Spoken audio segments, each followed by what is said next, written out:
위협할 수 있는 아시아에 위치한 자신의 우방 국가에 중거리 미사일을 배치하려는 것이었다는 이야기를 한 적이 있었습니다. 그리고 그 미사일이 설치되는 대상 국가는 반드시 중국과 러시아의 분노를 감당해야 할 것이기 때문에 한국이 결코 그 미사일이 배치될 국가로 선정되어서는 안 된다는 우려도 전달해드렸었는데, 그 미사일 배치의 대상 국가로 일본이 결정된 것 같다는 일본 언론의 보도가 있었습니다. 미군 부대가 있는 일본의 오키나와 지역신문이 미국이 오키나와에 신형 중거리 탄도미사일을 배치할 계획이며 러시아 측에도 이 내용을 전달했다는 소식을 전한 것인데요. 기사는 미국이 신형 중거리 탄도미사일을 2년 이내에 오키나와와 홋카이도를 포함한 일본 본토에 대량 배치할 계획이 있다는 내용이 2일 밝혀졌다고 보도하고 있습니다. 정보에 따르면 미국은 2020년 말부터 2021년에 걸쳐 미사일을 배치하는 것을 목표로 일본 정부 측과 협의 중이며, 만약 배치가 성사된다면 미군 오키나와 기지의 기능이 한층 강화되어 핵전쟁에 휘말릴 우려가 높아지는 것은 물론이고 오키나와 기지 지역의 부담이 기하급수적으로 늘어날 것이라고 우려했습니다. 또한 기사는 미국의 군사 전략에 정통한 전문가도 미군 기지가 집중되어 있는 오키나와에 배치될 수 있다고 말했고,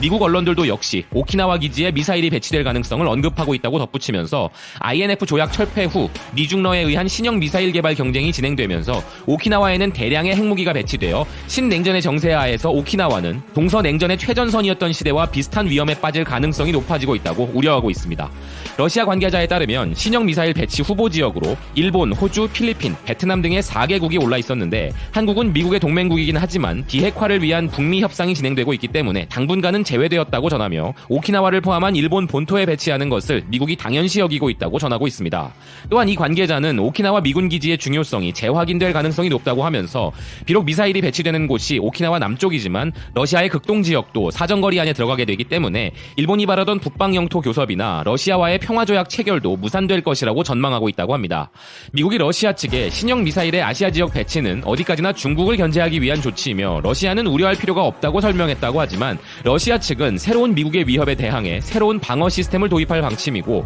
만약 미국의 미사일이 정말로 배치가 된다면 러시아의 미사일도 그곳을 겨냥할 것이다 라고 밝히고 있습니다. 이런 미사일 배치 계획 유무에 대한 언론의 질문에 대해 미 국무부는 미 국방부에게 답변을 미루었고, 미 국방부는 2일까지 아무런 답변이 없었다며 기사는 마무리되고 있습니다. 러시아와의 평화조약 체결과 영토 분쟁에 대한 문제가 놓여있는 시점에서 미국이 일본에 미사일을 배치하는 것이 확정되면 일본을 심각한 위협으로 몰고 갈 수 있다는 것이 기사의 논지인데, 기사가 한 가지 간과하고 있는 사실이 있다면 그것은 러시아는 미국을 의식하여 군사 위협을 하는 데 있어 큰 부담을 느끼는 반면, 이 미사일이 일본에 배치가 되었을 때 중국은 군사적 위협이 아니라 총칼이 필요 없는 실질적인 경제적 타격을 일본에게 가할 수 있는 국가라는 사실인데요. 한국이 사드 배치 문제로 인해서 중국에게 가혹한 경제 제재를 당해도 미국은 이를 지켜보기만 했던 과거 사례를 비추어 보았을 때, 일본이 그 입장에 놓여진다 해도 미국은 이를 수수방관할 가능성이 높다고 봐야 할 것이고, 한일 관계도 최악인 시점에서 미사일 배치 결정으로 인하여 중일, 러일 관계마저 최악으로 가게 된다면 일본은 전후 최악의 위기를 자초하고 있는 상황에 놓이게 될지도 모르겠다는 의견입니다.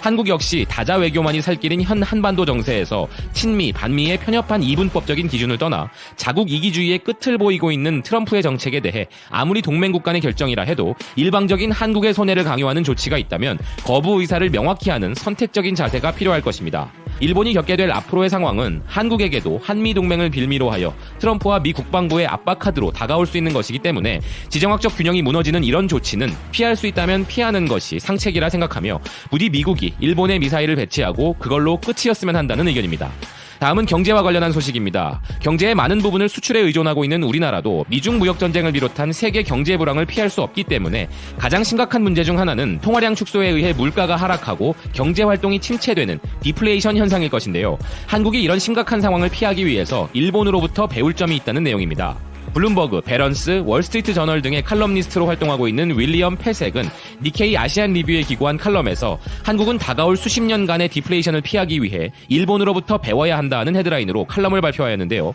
필자는 한국이 디플레이션이라는 새로운 종류의 위기에 직면해 있다며 9월 소비자 물가가 사상 처음으로 전년 동기 대비 0.4% 하락했으며, 이는 수출이 12% 감소하고 국내 총생산이 10개월 연속으로 적자를 보였기 때문이라고 이야기합니다. 가격 하락은 아직까지 미미한 수준이지만 그 궤적은 걱정이 되는 부분이며 트럼프가 관세 조치와 허풍으로 중국을 공격하고 있는 상황이 한국의 경제에도 큰 타격을 주고 있다며 현재 한국 경제의 어려움에 대해 설명하고 있는데요. 이런 디플레이션 압박에 한국은행이 경기 활성화를 위해 금리를 인하할 가능성이 빠르게 증가하고 있고 한국은행은 3년 만에 처음으로 금리를 완화했으며 한국은행의 이주열 총재는 빠르면 10월 16일에 다시 한번 금리 완화를 시행할지도 모른다고 이야기합니다. 그러나 일본이 보여주었듯이 통화 완화만으로는 충분하지 않다면서 일본이 20년 동안 경제 침체를 극복하기 위해 고군분투하고 있는데 한국도 이렇게 깊은 경제 침체에 빠져들 위험이 있다며 한국이 일본에게 배워야 경제 침체를 극복할 수 있다고 주장하는데요. 한국이 일본에게 배워야 할 점은 바로 일본처럼 하면 실패한다라는 것입니다.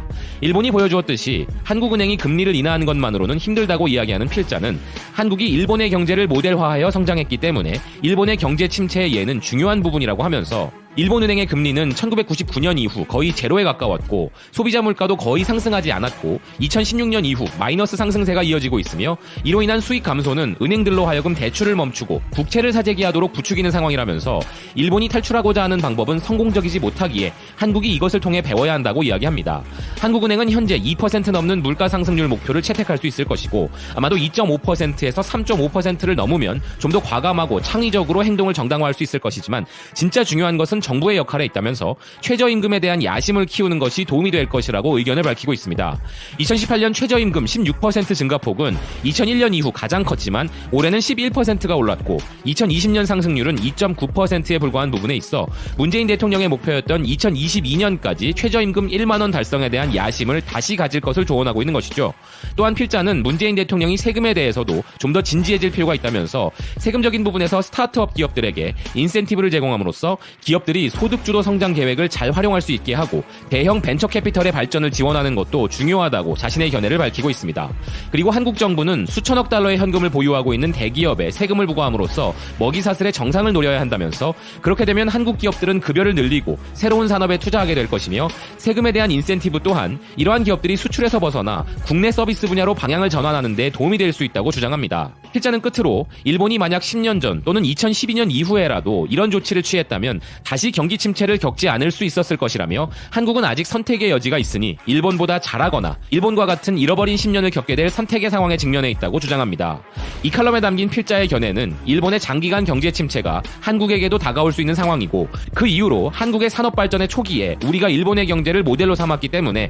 같은 위험 요소를 갖고 있으므로 더 늦기 전에 일본의 실패를 지켜본 한국이 이에 대한 깨달음을 얻어서 일본과는 다른 길로 가야 한다는 것인데요. 필자는 현 정부의 소득주도 성장, 최저임금 인상 강화 등을 계속 추진해야 하며 대기업에 대한 압박과 사업 방향 전환에 대해 조언하고 있는 것입니다. 허나 이 견해들은 칼럼니스트의 개인적인 견해일 뿐 경제 침체 극복의 유일한 정답은 아닐 것인데요. 이것은 현 정부의 경제 정책을 찬성하시는 분과 반대하시는 분들이 양립할 수 있는 부분이기도 하며 이전 정부들의 경제 민주화 정책과 현 정부의 소득주도 성장에 대해 경제 전문가들마다 다른 견해를 내놓고 있는 부분이기도 합니다. 비록 이것이 정답은 아니지만 이 칼럼을 여러분들께 소개한 BK뉴스의 취지는 한국도 현재 너무나 어려운 경제 상황에 놓여 있다는 점에서 이를 벗어나기 위해 일본의 실패 사례를 따라가지 않는 쪽으로 정부 정책의 방향이 정해져야 할 것 같다는 필자의 일부 견해에는 동의했기 때문입니다. 또한 글로벌 경제 침체와 미중 무역 전쟁이라는 누구도 피할 수 없는 불가피한 상황뿐만 아니라 한일 갈등과 북미 협상 문제의 불안정성 등이 장기적인 경기 침체 우려로 이어지고 있는 어려운 국가 상황이기에